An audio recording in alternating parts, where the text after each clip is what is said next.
Toda la revelación que nosotros necesitamos de Dios, ya la tenemos en su palabra, y es por eso que lo que vamos a estudiar es la palabra de Dios. Pero hay una gran diferencia entre tener la revelación de Dios disponible a nosotros y llegar a poder contemplarla y verla de verdad. A llegar a entenderla, llegar a poder darnos cuenta de lo que eso implica y lo que eso es en nuestra vida. El domingo pasado, ¿se acuerdan que habíamos visto este pasaje tan desafiante que mucho tiene que ver con este estudio que muchas de las chicas comenzaron esta semana, ¿no? Que, bueno, capaz que ahora estaban en esta parte cuando Jesús va a sus discípulos y le dice, sígueme. Creo, ¿no? ¿Por ahí? Sí, bien, ahí va, me acordaba bien. Yo lo había hecho hace unos años. Pero después más adelante también mucho de este mensaje, este llamado radical de seguir a Jesús, también llega a este punto de lo que vimos el domingo pasado de el que quiera ser mi seguidor, tome su cruz día a día para seguirme. Y cuando tomamos nuestra cruz para seguirlo, ¿hacia dónde vamos? Vamos directo a una muerte. Y la muerte a la que Jesús nos invita a acompañarlo es la muerte de nosotros mismos. Y esa verdad que solamente podemos entenderlo por el poder de Dios, que si que de verdad queremos tener vida, tenemos que estar dispuestos a soltar nuestra vida. Y es en esto, en este Jesús confrontando a sus discípulos con la realidad de la muerte, con la realidad de lo que Él vino realmente a ofrecer, que es algo completamente distinto de lo que ellos se imaginaban. Y es que terminamos con ese versículo que un poco por el tiempo y un poco porque yo sabía que la respuesta estaba en el pasaje de hoy, se los leí y le dije, bueno, ¿quieren saber qué significa esto? Nos vemos el domingo que viene. Y ahí al final Jesús les dice a esos discípulos, en el versículo 27, le dice, les digo la verdad, algunos de los que están aquí ahora no morirán sin antes ver el reino de Dios. Y durante estos 2000 años la gente ha discutido, argumentado, pensado qué podría significar esto, a qué se referiría. Y el tema es que muchas veces hoy en día se nos hace mucho más confuso porque nosotros tenemos esta idea de lo que es el reino de Dios y nos imaginamos y relacionamos esto de estar y de ver el reino de Dios con cuando morimos y nos vamos a encontrar con Jesús. Entonces cuando Jesús dice, algunos de ustedes no van a morir hasta que vean el reino de Dios, empezamos a hacer un cortocircuito y no entendemos nada. O muchos también lo relacionan y después no entienden por qué, si en realidad muchos relacionan con ver el reino de Dios, cuando Jesús vuelve a buscar a su iglesia e instaure su reino completo en la tierra, y decimos, bueno, ¿cómo puede ser que Jesús les haya dicho esto a sus discípulos? Y por eso es tan importante que Lucas y los otros evangelios, bueno, sin ser Juan, que Juan andaba siempre contando su propia historia ahí, pero los otros evangelios que son bastante paralelos a estos otros, todos se ubican en la próxima historia que viene ahora, a continuación de esta conversación que tuvieron. Y todos dicen unos días después, acá en Lucas dice, cerca de 8 días después, Jesús, ahí va, Jesús llevó a Pedro y a Juan y a Santiago a una montaña para orar, y mientras oraba la apariencia de su rostro se transformó y su ropa se volvió blanca, resplandeciente. Entonces, no tenemos tiempo y en realidad no importa el contexto ahora de domingo, ponernos a ver todos los argumentos y las cosas, todo lo demás. Pero yo les digo que la explicación que más sentido tiene de lo que Jesús les dijo, que algunos de ustedes no van a morir sin antes ver el reino de Dios, es lo que pasaría estos 8 días después. De que ellos iban a tener la posibilidad de encontrarse con un Jesús transformado. Y cuando dijo alguno de ellos es porque nos acaba de decir que tomó solamente a estos 3 aparte y se los llevó solo a ellos 3 a la montaña. Y en ese lugar, mientras ellos estaban juntos, de repente, mientras oraban, la apariencia de Jesús fue transformada completamente. Lucas es el único que no lo dice, pero los otros usan esta palabra se transfiguró, que en realidad es la palabra que metanoia, que nosotros después en español usamos para metamorfosis. ¿De qué solemos hablar nosotros en metamorfosis, no? Cuando un gusano hace su metamorfosis para convertirse en una mariposa, por ejemplo. Y de lo que nos habla eso es de una transformación completa y total. No fue, bueno, no sé, que se cambió ropa, que se puso una careta, que fue algo así medio externo que cambió, sino que reveló completamente su verdadera naturaleza, que hasta ese momento estaba escondida. Nosotros hablamos al principio de Lucas, cómo Jesús es 100% hombre y 100% Dios, no es 50 y 50. Jesús fue completamente hombre, experimentando las cosas que nosotros experimentamos, sufriendo de la misma manera, como dice después también en Hebreos, siendo tentado en todo, pero también fue 100% Dios y nada, absolutamente nada le quitaba de eso. Pero en ese andar, en ese día a día, Él decidió tomar esta forma de siervo, como nos dicen Filipenses, y mostrarse a los hombres como un hombre más. Lo que la gente veía en el día a día era ese Jesús como hombre. Y en este momento, Jesús, en ese lugar, solamente con estos 3 discípulos, se muestra tal cual es. Es revelada, es mostrada su gloria, es mostrada su hermosura, es mostrada su divinidad por completo. ¿Y por qué es que pensamos que este hecho de que Jesús se muestra tal cual es a lo que Jesús se refería con que ellos iban a ver el reino de Dios como nunca antes lo habían visto? ¿Por qué no es, como otros piensan, el hecho de que quizá esto de ver el reino de Dios era cuando vendría el Espíritu Santo en Pentecostés y a partir de ellos empezarían a vivir el reino de Dios? ¿Por qué no es, como algunos otros piensan, un poquito antes, la misma resurrección de Jesús? ¿Por qué no es, como otros piensan, no sé, un montón de otros eventos importantes que pasaron después de la muerte y la resurrección de Jesús, donde otros pueden pensar, bueno, a partir de acá se empezó a ver más completamente el reino de Dios? Y más adelante en el año, el otro día lo hablamos ahí con la comisión ahí de la iglesia, vamos a tener un momento para detenernos a pensar y hablar un poco más extensivamente sobre lo que la Biblia habla y se refiere en cuanto al reino de Dios. Pero si nosotros de lo más básico nos preguntamos, ¿qué es el reino de Dios? O para llegar un poco más fácil a la respuesta, ¿qué es un reino? El reino es un lugar donde hay ¿qué? Hay un rey, donde el que gobierna es un rey, donde el que tiene la autoridad es un rey. Eso es un reino.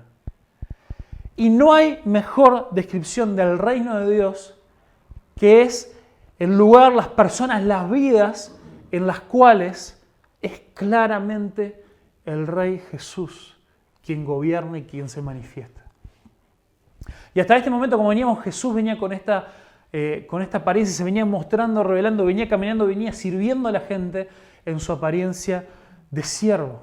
Pero en este momento, Jesús fue revelado en toda su gloria y fue claro como nunca que este era el Rey que había de venir, que Él era el verdadero Rey de Israel. Él era el descendiente de David que vino a cumplir toda la ley.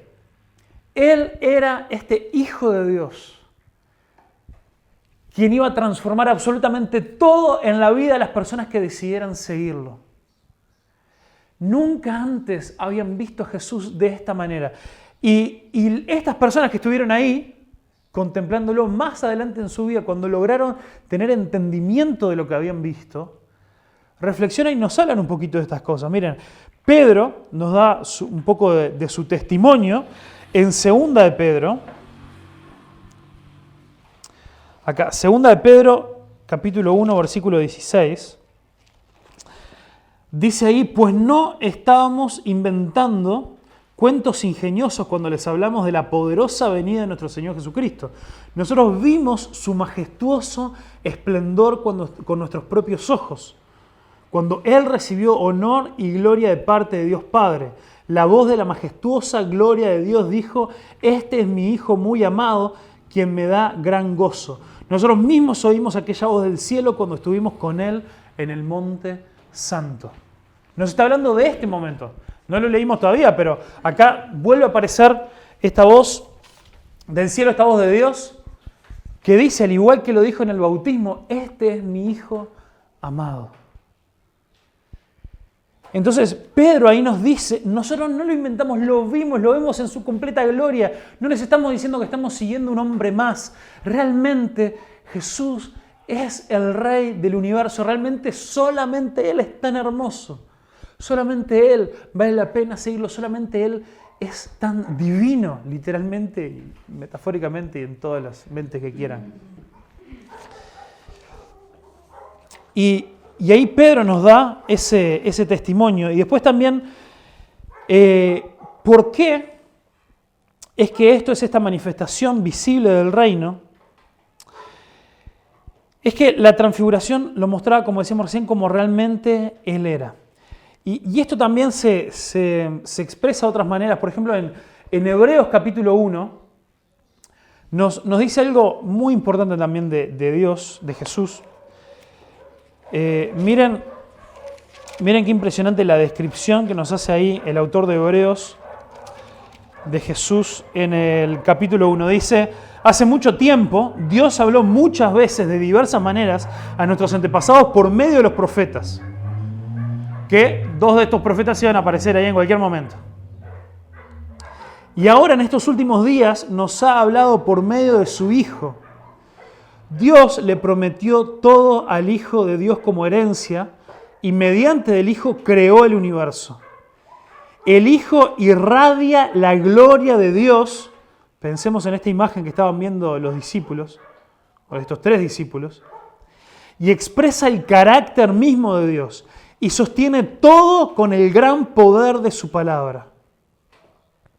Después de habernos limpiado sus pecados, se sentó en el lugar de honor a la derecha del majestuoso Dios en el cielo.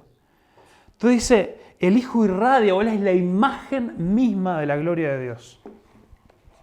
Entonces, si vos querés ver la gloria de Dios, si querés llegar a ver, experimentar el verdadero valor que tiene Dios, no queda otra que querer buscar, conocer, descubrir, experimentar a Jesús en nuestra vida. Por eso le digo que nosotros necesitamos una revelación. ¿Qué revelación necesitamos? La revelación de Jesús mismo. Y así es como arranca el libro de Apocalipsis. En el libro de Apocalipsis arranca, vieron que Apocalipsis lo que significa es revelación. Y nosotros asociamos a Apocalipsis como la revelación, como la muestra de los eventos futuros, de las cosas que van a pasar, del fin del mundo, esto, aquello y lo otro. Pero como arranca el libro de Apocalipsis y el verdadero centro, el verdadero foco de Apocalipsis, la verdadera enseñanza está, dice ahí, que es la revelación de Jesucristo, el Hijo de Dios, bueno, más o menos así lo dice, la revelación de Jesucristo, y esa es la revelación que nosotros realmente necesitamos. Esa es la parte más importante. Lo que estas iglesias a las que le fue escrita la carta de Apocalipsis, lo que ellos realmente necesitaban escuchar en medio de toda su persecución, en medio de todas las cosas que estaban pasando, ellos necesitaban recibir la revelación, una muestra de quién Jesús verdaderamente es. Y es importante que nosotros, mientras vamos aprendiendo de Jesús como el Dios de amor, como el que se acerca, como el que se preocupa por la gente, como el que va, como el que sana, como el que va en esta humildad. Es importante que siempre tengamos en cuenta que Él nunca deja la otra cara de la moneda, que es, mientras Él hacía estas cosas, Él era el Dios creador del universo, en control de todo, soberano, gobernando sobre cada una de las cosas, que absolutamente nada que pase, nada perverso, nada malo que pase en este mundo, en esta tierra, ninguna de las atrocidades más grandes que hayan pasado a Él se le pasó desapercibido. Él siempre estuvo y está en absoluto control de todo. Él siempre estuvo gobernando por encima de todas las cosas. Y eso nunca ha cambiado, ni va a cambiar. Nosotros, justamente, estamos viviendo las consecuencias del pecado. Y es necesario que Él nos permita atravesar por las consecuencias del terrible pecado que nosotros vivimos y experimentamos en el mundo. Pero nunca nos confundamos. Dios nunca dejó de estar sentado en su trono en gloria. Y Jesús no fue que después cuando murió y resucitó y ascendió al trono, no fue que descubrió ahí su posición, mirá qué lindo este lugar. No, Él siempre estuvo desde la eternidad sentado en ese trono, siempre en autoridad, y la única razón por la que Él se bajó de ese trono fue para venir a nuestro encuentro. Y después de haber vencido la muerte y el pecado, y después de habernos provisto el camino a la vida, a la salvación, a nuestra liberación, fue que Él volvió a estar sentado en ese mismo lugar que había estado durante toda la eternidad, a la diestra de Dios. Y esa es la imagen del Dios que vos y yo tenemos que contemplar. Porque ese es el Dios que está siempre en control, que está siempre por encima de todas las cosas, a quien vale la pena seguir, a quien vale la pena decirle, mira, vos que sos el rey del reino de Dios, quiero que el reino de Dios sea en mi vida. Quiero que vos gobiernes en mi vida. Yo quiero ser parte del reino de Dios. Quiero que seas mi rey. Y si no tenemos esta revelación, esta imagen, esta comprensión de quién Dios es, no vamos a poder servirlo completamente. No vamos a llegar a querer rendirle nuestra vida completamente a Él. Es necesario que podamos tener este tiempo, este momento de revelación en nuestra vida, de que Jesús se transfigure delante nuestro, porque muchos de nosotros hemos conocido a Jesús hace mucho tiempo, hace muchos años. Muchos de nosotros hemos conocido a Jesús, hemos caminado con Él, pero me aterra de que tengamos una visión incompleta de Él, que no hayamos llegado a comprender quién realmente Él es y que por lo tanto eso nos esté deteniendo de vivir completa y entregadamente para Él. Y estos discípulos tuvieron ese gran privilegio. Mirá lo que dice Juan en el capítulo 1. Ahí decíamos que Juan, siempre andaba siendo un poco más ahí creativo. Y mirá lo que nos dice. En el principio, la palabra o el verbo, según la versión que tengan, ya existía. Y la palabra estaba con Dios y la palabra era Dios. El que es la palabra existía desde el principio con Dios. Dios creó todas las cosas por medio de Él y nada fue creado sin Él.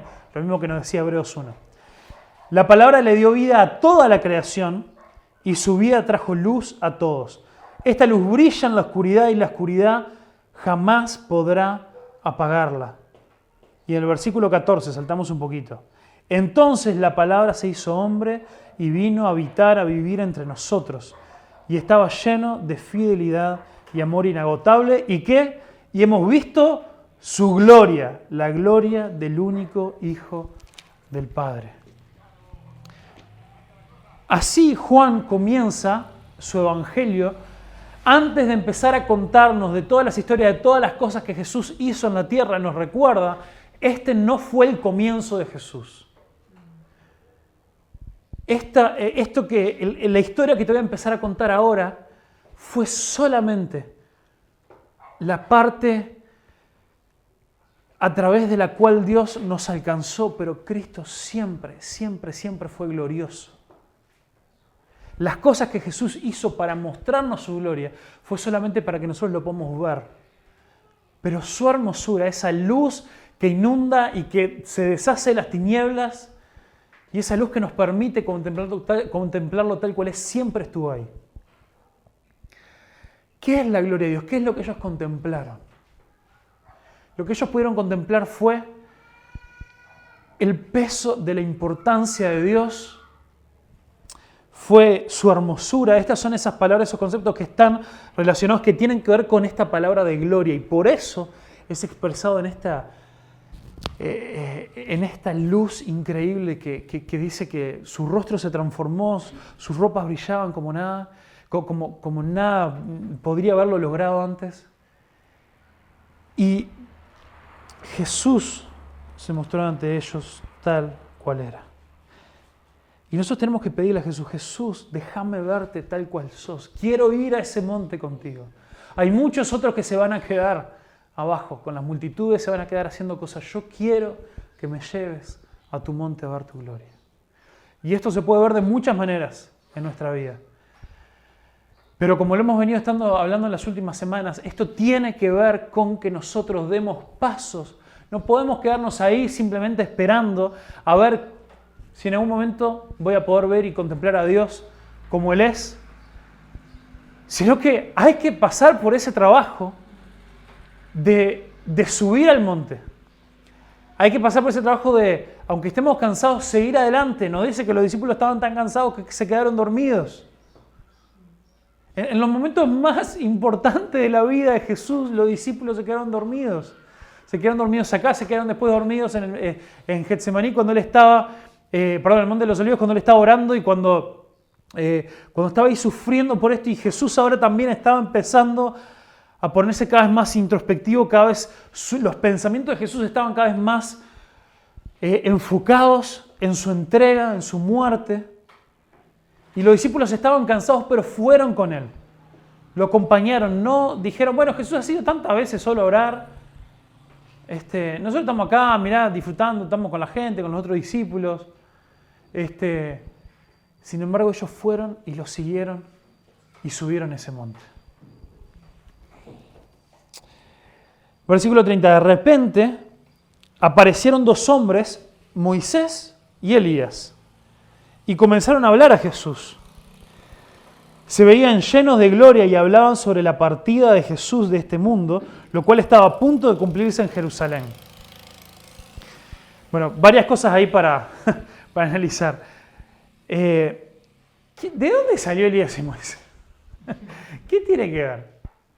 Si justamente si era el momento de mostrar la gloria de Jesús, de que ellos lo vieran tal cual era, ¿por qué aparecieron estos dos personajes?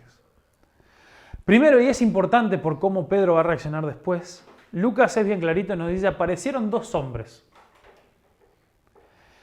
Lucas enseguida en su relato nos diferencia a estos dos hombres del glorioso Hijo de Dios.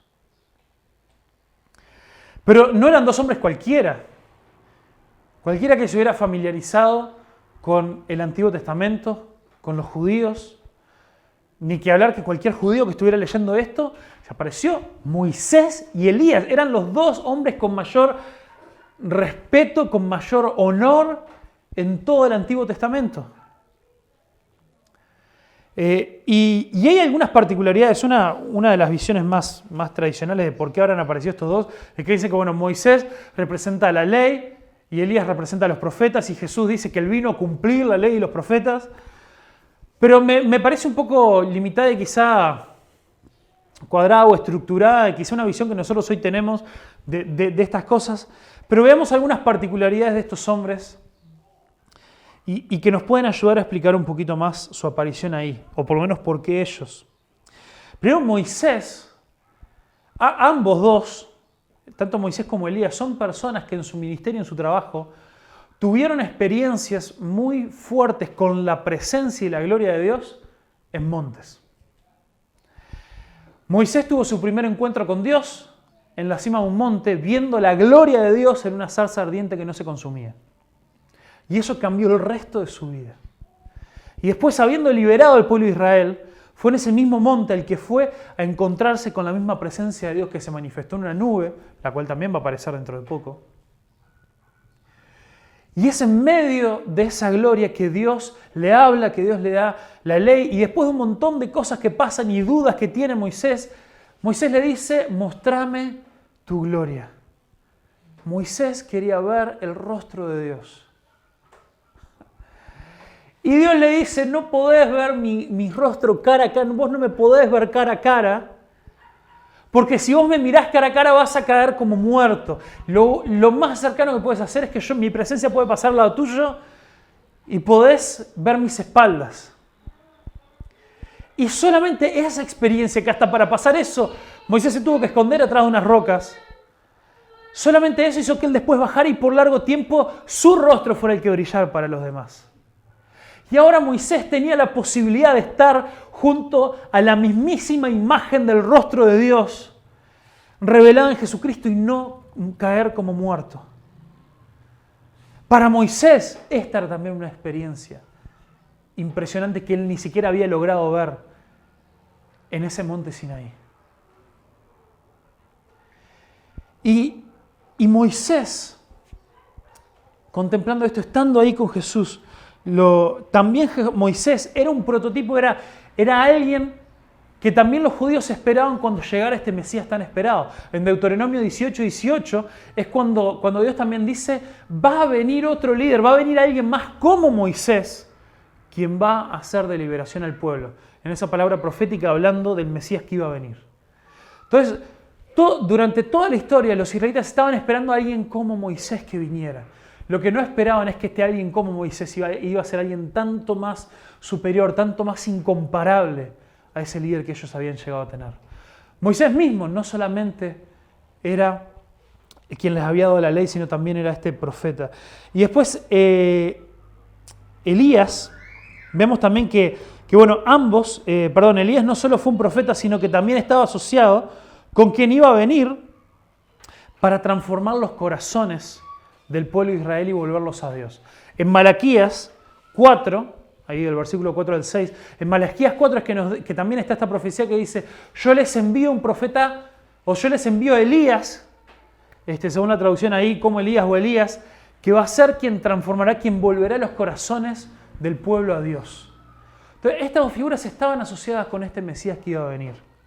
Y ambos, otra particularidad de ambos, es que ambos fueron personas siervos de Dios que no murieron antes de llegar a la presencia de Dios.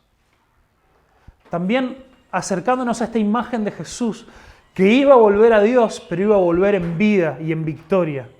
Tanto Moisés fue alguien que nunca bajó de esa montaña, sino que nos dice que Dios fue quien lo sepultó en un lugar para que nadie lo encontrara.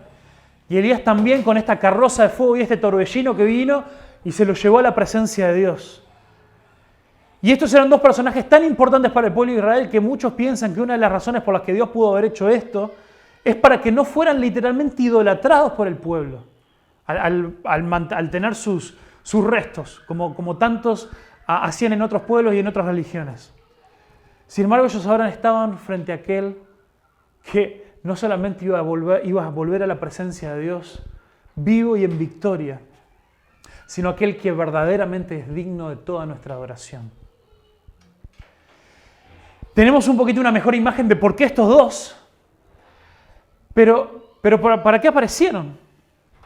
Y vemos ahí que dice, y hablaban, en el versículo 31, se veían llenos de gloria, hablaban con Jesús y hablaban sobre la partida de Jesús de este mundo, lo cual estaba a punto de cumplirse en Jerusalén. Jesús empezaba a ser cada vez más consciente del tiempo que se avecinaba, el tiempo que se acercaba de su partida y lo que eso implicaba. Jesús ya como 2 o 3 veces le había avisado a sus discípulos que él tenía que sufrir y que él tenía que entregar su vida. Pero en sus discípulos no había encontrado a nadie que entendiera y mucho menos que lo pudiera acompañar en este tiempo. Entonces Dios manda la presencia de Elías y de Moisés para que puedan, literalmente se sentaron a charlar de esto. Y muchas de estas imágenes, miren, esta fue la imagen más normal que encontré de fotitos o de cuadro de representación. Imagínate cómo será la cosa. La mayoría, vemos ahí a los discípulos por allá abajo y a Jesús y a Moisés flotando por ahí, y vieron esas poses así de los cuadros de Jesús haciendo no sé qué cosa media rara. Pero no, dice que estos eran 2 hombres que aparecieron ahí. Y mientras por supuesto que la apariencia de Jesús estaba completamente transformada, me los imagino sentándose en alguna piedra a la sombra de un árbol y charlando por un rato. Ellos que eran completamente conscientes de lo que estaba por pasar, animando a Jesús, charlando con él, recordándole que valía la pena, como esta imagen de Hebreos 11, que Jesús, por el gozo puesto delante de él, soportó la cruz, porque sabía lo que eso iba a producir, sabía que era sabía lo que él estaba comprando con su sacrificio. Y en este acto también de recordarnos que en medio de su gloria revelada, la humanidad de Jesús seguía presente, porque él seguía estando afligido cada vez más, con lo que iba a implicar el poder darnos salvación a vos y a mí. Y Moisés y Elías están ahí para apoyarlo, para acompañarlo. Y ahí aparece Pedro. Y Pedro y los otros se durmieron. Esto no nos deja claro probablemente el orden de que haya pasado las cosas, que ellos subieron a orar, y al igual que cuando oraron después en la noche que Jesús fue entregado, seguramente se durmieron mientras oraban, y esto de que Jesús fue transformado y apareció Elías, seguramente sucedió mientras los discípulos estaban durmiendo. Me imagino medio difícil pensar que se durmieron en medio de esa manifestación. Pero cuando se despertaron, vieron la gloria de Jesús y a los dos hombres de pie junto a él. Cuando Moisés y Elías comenzaron a irse, Pedro, sin saber siquiera lo que decía, exclamó: Maestro, es maravilloso que estemos aquí. Hagamos 3 enramadas o 3 chocitas, 3 cosas ahí como recordatorios. Una para ti, una para Moisés y otra para Elías.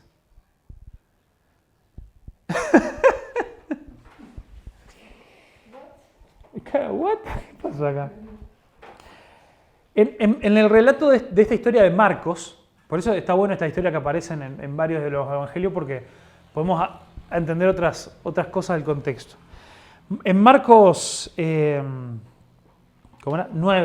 versículo 6, nos aclara que Pedro le salió a decir esto porque él en realidad estaba aterrado. Sintió miedo por esta situación. Imagínate, te despertás ahí y de repente apenas llegás a reconocer a Jesús con el que subiste ahí y hay 2 tipos más que te pones a charlar con ellos. ¿Vos sos quién? ¿Vos sos Moisés?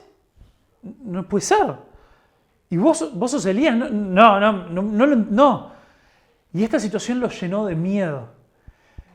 Y Pedro, mucha gente cuando se llena de miedo, a veces se queda callada, se queda aterrada, se queda temblando. Pedro cuando tenía miedo se ponía a hablar. ¿Cómo? O sale corriendo. O sale corriendo. Pedro cuando tenía miedo hablaba de más. Y dice esto, ¿no? Y hay 2 cosas que a nosotros nos quedan de la brillante idea que se le ocurrió a Pedro. La primera, y me duele en el corazón porque necesito preguntarme en qué maneras esto me puede pasar en mi vida. Teniendo a Jesús como nunca antes lo había visto, habiendo recibido esta revelación de quién era Jesús, no pudo diferenciar que Jesús era tremendamente incomparable a Moisés y a Elías. Porque en la forma en la que lo dice, quiso hacer estas tres chozas, estas 3 enramadas. Muchos relacionan esto con una costumbre y con una tradición que había en uno de los festivales, el Festival de los Tabernáculos, claramente dándonos esta imagen que esto era para adorar.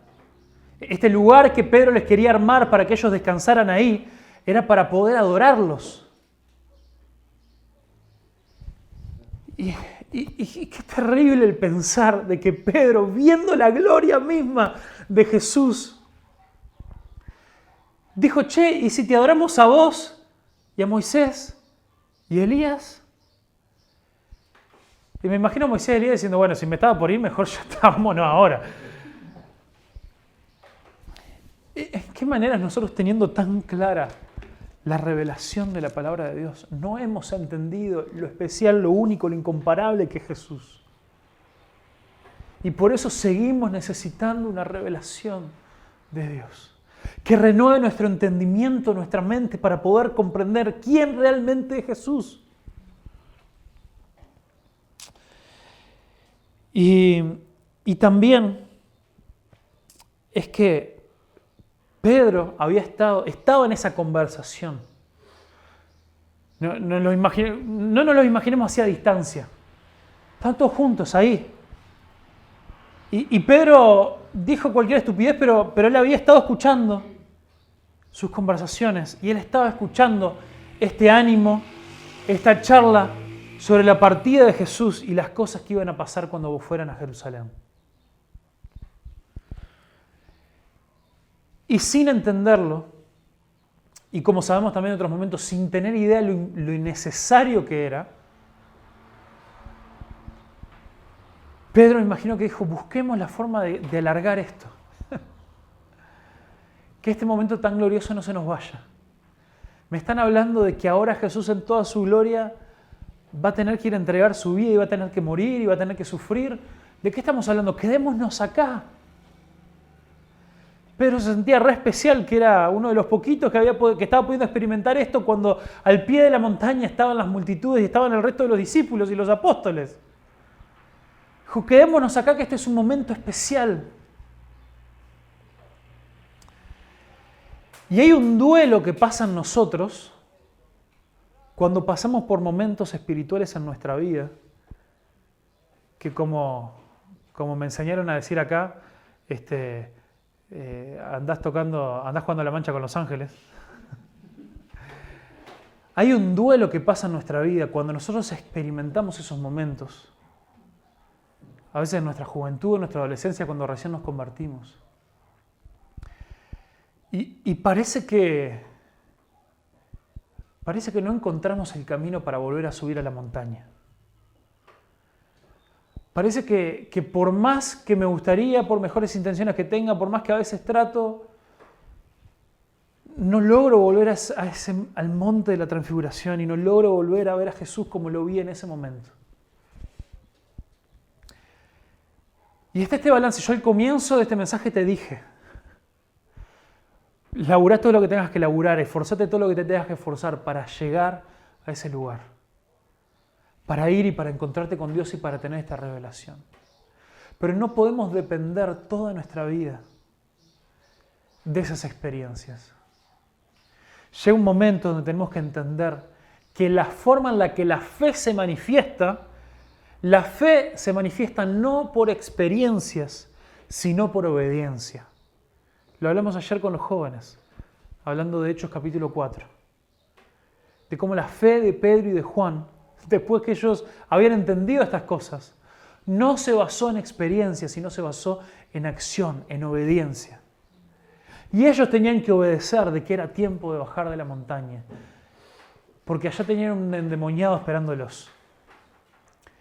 Y Jesús tenía que comenzar su viaje a Jerusalén. Un viaje lento, un viaje doloroso y un destino que no iba a ser para nada placentero. Pero era esa obediencia la que nos traería vida y la razón por la que Él había venido. Entonces, mientras vos luchás y pedís y deseás volver a ver esa gloria de Dios, que eso no paralice tu vida espiritual, que eso no te haga dejar de obedecer y decir, bueno, yo hasta que no realmente vea, hasta que no entienda, hasta que no empiece a sentir cosas de nuevo en mi corazón como las sentí en algún momento, yo me quedo acá.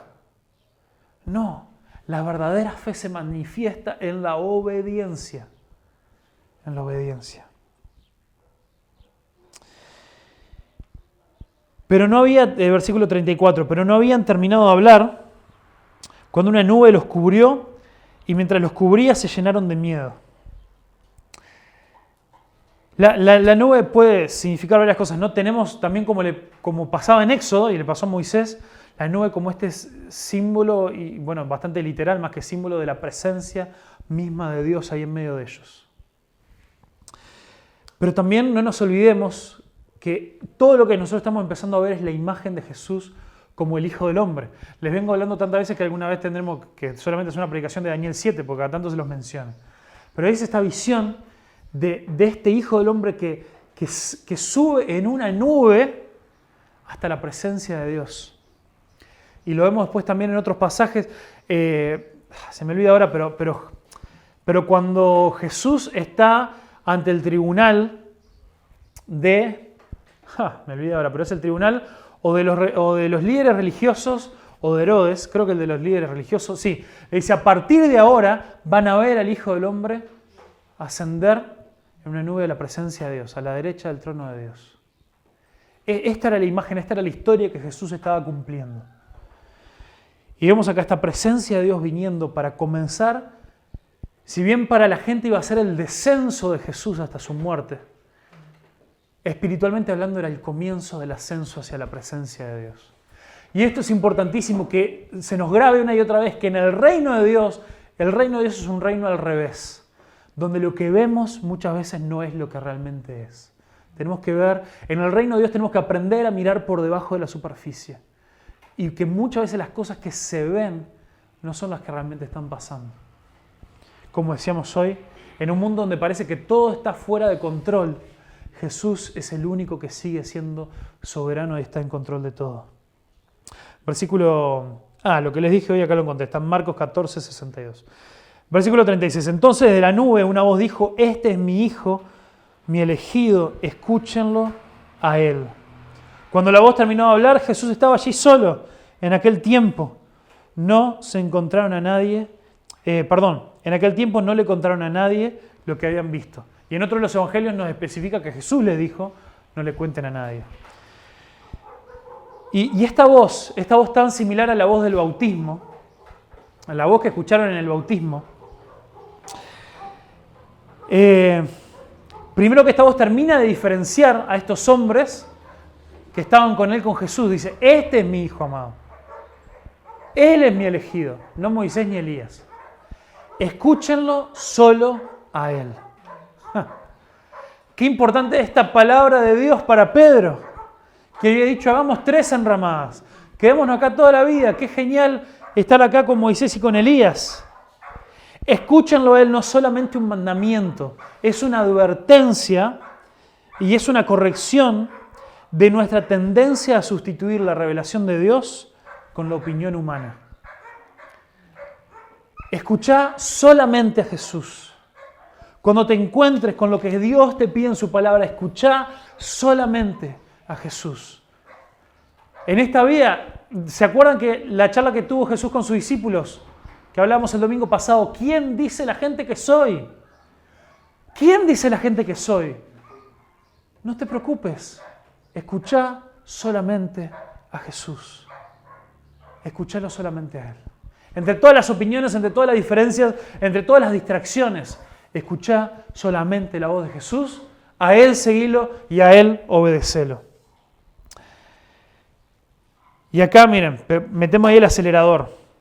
Al día siguiente, cuando descendieron del monte, una gran multitud salió al encuentro. Y he aquí, un hombre de la multitud clamó diciendo: Maestro, te ruego que veas a mi hijo, pues es el único que tengo. Y sucede que un espíritu le toma y de repente da voces y lo sacude con violencia. Y le rogué a tu... Y escuchen esto, porque la importancia no es la liberación del endemoniado, porque ya hemos visto otras liberaciones en Lucas. Si no, escuchan lo que pasó. Le rogué a tus discípulos que le echaran fuera y no pudieron.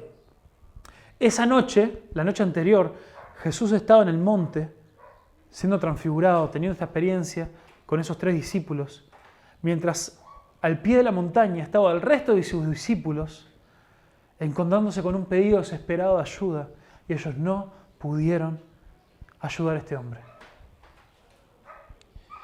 Entonces, respondiendo, Jesús le dijo: generación incrédula y perversa, ¿hasta cuándo voy a estar con ustedes y les he de soportar?